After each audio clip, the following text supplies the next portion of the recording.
Today, on Be Something Wonderful, imagination is reality. There are no facts, there is no fiction. I am your host, Tom Kearin, and this is the Be Something Wonderful studio of higher consciousness, where we help you level up and become the best version of yourself. Creators, welcome back. Good morning. Another big one today. This is a session with a new client yesterday, and we got into a really amazing conversation because the question came up again, and this comes up from that now and then. It comes up in comments on the channel, and it comes up with clients. But this client said, you know, Tom, I just feel like I'm making it up. It feels fake and delusional to me. In other words, I'm going within your imagination and imagining how you want things to be, or even revising past situations, or affirming, or just being in the assumption of what you want is already yours. All of that, as we discussed that, it goes, well, he really says, it just feels like I'm faking up. It feels like it's fake. And the reason it does is because we believe the inner screens of our thoughts and feelings about reality, about ourselves, about what we want, and the outer screen of conditions, of people, events, and conditions is more real or is reality. When in fact, that's the unreal, that's the changing. What's real is within. We just think these inner and outer conditions are reality. They're not reality. They're your story about reality. Do you hear it? So when you start telling a new story within, that story in the outside world will reflect it. That story that you're telling yourself, that inner story of thoughts and feelings, will also start presenting that new story. We'll start coalescing around that new story. Do you see this? Remember, you're making it all up. That is the point. You're imagining it all. That's the point as a creator. You're here to create, or in other words, to condition the I am, that conscious awareness, that unconditioned conscious awareness, that consciousness of God, that God consciousness. You're here to create or condition it to have a specific experience of reality. Remember, we're not even really creating reality or manifesting anything. We're creating our experience of that ultimate reality. It's all real or reality. It's not a question. We really hit this, and I've hit this before, but I think we hit it from a different way to yesterday. Real, it's not a question of what is real versus unreal, true versus false, fact versus fiction, lucid versus delusional. There's only the truth of your being. Everything else is your story, and you believe your stories. You make it all the rest up. It's all real. The question is, what part of that reality do you want to experience? It's all real. It's all true. You get to decide what's true for you. You get to decide what to believe in. Do you see it? Ultimate reality is the potential of all possibilities. So what's true and what's false, what's real and what's unreal, what's lucid or delusional, what's true or false, you get to decide. Because all potentials exist. I really want to hit this, right? You believe in your stories, you believe in that inner screen of thoughts and feelings about what you want, in the outer screen of those 3D conditions. You believe in them, so you think that's reality. That's why it feels like you're making it up. As soon as you get it and really move to that understanding that these are temporary, that the real ultimate reality is within you, then you're there. Right? So remember, there's the inner screen and the outer screen. Where do you want to be? You want to be at the center, because you're at the center anyway. You're an individualized center of God consciousness. You're at the center of all of your realities. You're at the center of infinity. So you want to be at the center, the awareness center, the I am, deciding. And how do you get there? Always by pointing towards your heart's desire, by imagining what you want, right? By instilling the love of your ideal, what you want, by imagining that, by moving there, that puts you at the center. And then you can observe the inner thoughts and feelings about that and the outer events that are happening. We're going to get to that a little bit later. Remember, there's no fiction. There are no facts. There is only what you imagine and believe, right? There are no hard facts. There's no hard fiction, right? There's only what you imagine and believe. When you truly believe that imagining creates reality, you will know there is no fiction. Neville Goddard, right? You create the facts. You get to decide what those facts are going to be. I am is the only source and cause of your life. In other words, your experience of that one life, that one source, that one love, one, is what you imagine it to be, right? You could even look at it that everything is fiction, right? Everything is potential. Everything's possible. And you get to determine what that story is going to be, right? And you shall know the truth, and the truth shall make you free. That's the truth of your I am, the truth of that source within you. That's the truth that the ancients have been pointing to since the beginning of time, right? So, divine imagination, in other words, your unconditioned I am, that's the Father, that's divine imagination, is the only truth, is the truth within you, right? Your imaginal activity, your human imagination, right? Because you have divine imagination, is that unconditioned I am. That's the Father of Scripture, right? That's that unconditioned consciousness. That's the whole truth and nothing but the truth. That's ultimate reality.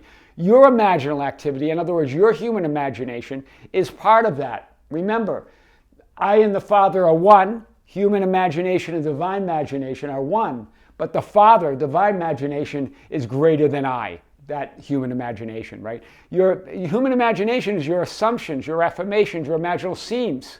That's what this client was saying. Like, it feels fake to me, it feels delusionally, but it's delusional. But it's the only reality. And it's part of and it's one with the Father, it's one with divine imagination.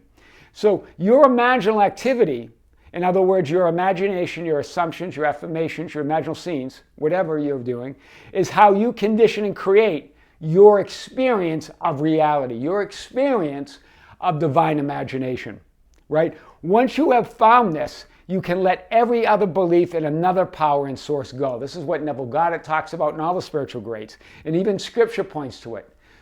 Jesus says you can let it all go. I'm going to show you this. Once you have found this, once you understand this, the phenomena of life is your imagination as connected with divine imagination, as one with it. Then you're not going to be glued to the inner conditions of thoughts and feelings about reality, or the outer conditions, the so-called facts, the people, events, and circumstances. You're going to be in the awareness center of that I am, focusing on your heart's desire, connecting to what you love.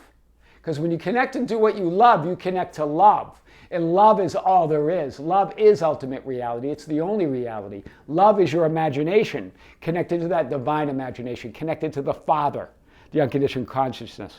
Right? So the question is, whom are you seeking? Right? You're looking for the phenomena of life, but you're looking for it in the inner screen of your thoughts and feelings about life, about reality, in the outer screen of the people, events, and circumstances. Look within, in that awareness center, the phenomena of life, your I am, is your imagination. So whom are you seeking, as John 18:4 says, right? This is when, in Scripture, when they're looking for Jesus, right? And when Judas gives up Jesus, right, he turns him in, basically shows them where he is, right? Whom are you seeking, Jesus asks. That's your I am. Who are you seeking? Right? Who are you seeking? Your I am is going to, and then they say, well, Jesus the Nazarene, or Jesus of Nazareth. And then Jesus answers, this is your I am he. This is your higher self answering you. I know what you're seeking. I am here. I am he. I am it. I am all. You get it? The phenomena lies in you. And then it was said in John 18:6, they drew back and fell to the ground.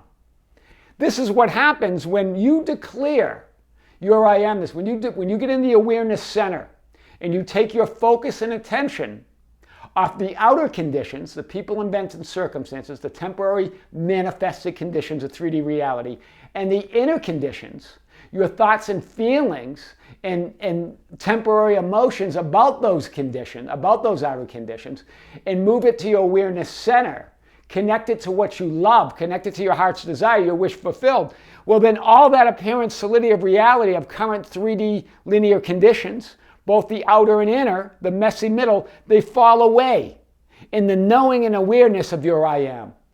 Do you see it? As you focus on your heart's desire, as you focus on your imagined end, as you imagine it done, as you assume it, as you stand in that knowing, all those conditions, those temporary conditions on the inner screen and on the outer screen, or the outer 3D conditions and those inner conditions of thoughts and feelings about them, they fall away. The messy middle falls away. And then you're standing in the middle. Right? You're standing in the middle of who you are, in that awareness, in the middle of ultimate reality. They drew back and fell to the ground. And then Neville Goddard says, let every belief of a power on the outside go, but do not let the belief in your powerful imagination go, for truth is within you. This is what Jesus says to them, right? That, you've got me, let everyone else go, right? Let every belief of a power on the outside go, but do not let the belief in your powerful imagination go, for the truth is within you. That's powerful. So, right here in John 18:7, when he asked them again, Jesus asked them again, this is your I am. But remember, this is you reasserting, reassuming, despite the conditions, because the conditions are going to come up, right? There's going to be unfavorable conditions. People are surrounding Jesus, unfavorable conditions. But again, Jesus stands in that knowing of that I am, stands in that awareness. That's you persisting in your wish fulfilled, persisting in your assumption, like the client that I talked about in yesterday's video, where she just stood in her assumption that she can get through that program fast, where everyone told her no. And even as the conditions continue to show her no, year after year, condition after condition, she stood in that knowing. And then Jesus asks again, whom are you seeking? And they said, Jesus the Nazarene. So you know what you're after. You know what you're seeking. You know what you want. So despite the prevailing temporary 3D linear conditions, persist in your imagination, your desired end, your ideal. Take a stand in your awareness, that awareness center, your I am. That's your inner authority. When you assert your inner authority, you're taking your attention awareness off the outer screen of circumstances, events, and people that look very solid, and the inner screen of your thoughts and feelings and emotions about them. You're taking up that and putting it on your wish fulfilled, taking a stand in consciousness, taking a stand in who you really are. Take a stand in your wish already fulfilled. Let go of all other beliefs in doubt, fear, and temporary conditions. And then Jesus in John 18:18, he said, I have told you that I am he. Right? In other words, you're standing in that I am. You're standing in your wish fulfilled. You're persisting in your assumption. Right? Therefore, if you seek me, let these go their way. Let those conditions go then. You're persisting in your wish fulfilled. Let those outer and inner, temporary outer and inner conditions go now. And then you are standing in your reality. You are in your wish fulfilled. The 3D world must yield to that. The 3D conditions must coalesce around your new state of being. Right? Let go of every belief in a power outside of your I am or your imagination. That's the message today. It's a big one and it's not a new one. Right? Move to your awareness center, your I am awareness. Remember, I've talked about this. I put this up before. This really comes from the Vadim Zeland books.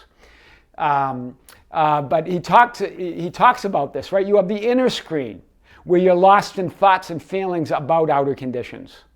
Right? You're unconscious. You're asleep when you're focused on the inner screen. Or you're focused on the outer screen. You're focused on the outer people, events, and circumstances. Now you're still unconscious. You're asleep.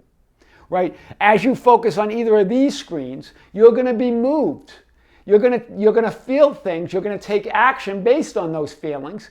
And that's why it feels like you don't have free will. Right? You think you have free will. You're making decisions here. But you're making it unconsciously or asleep because you're focused on the inner screen or the outer screen. So you don't have free will. Because although you're making decisions, you're being moved by whatever those thoughts and feelings are. You're being moved by whatever those outer conditions are indicating. Do you hear this? right? You want to be here in the awareness center. How do you get there? By putting your focus and attention on your desired outcome, on your wish fulfilled, imagining it, affirming it, persisting in it, assuming it, scripting it. Whatever way do you want to do it, subliminals while you fall asleep, it all is powerful. But it only is as powerful as you stand in that conviction that I am. And you can do that because every time you say I am, you're standing in that conviction, right? That's your awareness center. You're awake here. You're aware, you're observer. You're the observer of the inner screen. You're the observer of the outer screen. You're the observer of your thoughts and your feelings. You're the observer of the people, events, and conditions. I see myself and I see reality. I see myself and I see reality. Now you're awake. Remember, attention and focus creates reality. Nothing is real or unreal, true or false, fact or fiction, lucid or delusional unless you say it is. You tell your own story, but don't let the story be told for you, right? That's fiction. There is no fiction, but if the story is being told for you, don't let the outer screen of people, events, and circumstances tell your story. Don't let the inner screen of your thoughts and feelings, as you get lost in these thoughts and feelings, tell your story. You tell your story from your I am, from your wish fulfilled. Whom do you say I am? That's why Jesus kept asking that question, right? Imagination is reality. There are no facts, and there is no fiction. I am your host, Tom Kearin. And this is the Be Something Wonderful studio of higher consciousness, where we help you level up and become the best version of yourself. Creators, thank you. Thank you for subscribing. Thank you for liking and sharing the videos. Thank you for your lovely comments and commenting on the channel and on the videos. We have a Facebook group called the Be Something Wonderful Ambassadors. That can be found on facebook.com/groups/Be Something Wonderful. You can share insight and guidance with others, and also give insight and guidance. You can also find us on Instagram and Twitter at Tom Kearin, or just go to our website anytime at tomkearin.com or besomethingwonderful.com for all that information and more. With great love, with great light, and infinite gratitude, this is Tom Kearin with the Be Something Wonderful studio of higher consciousness. See you soon, creators.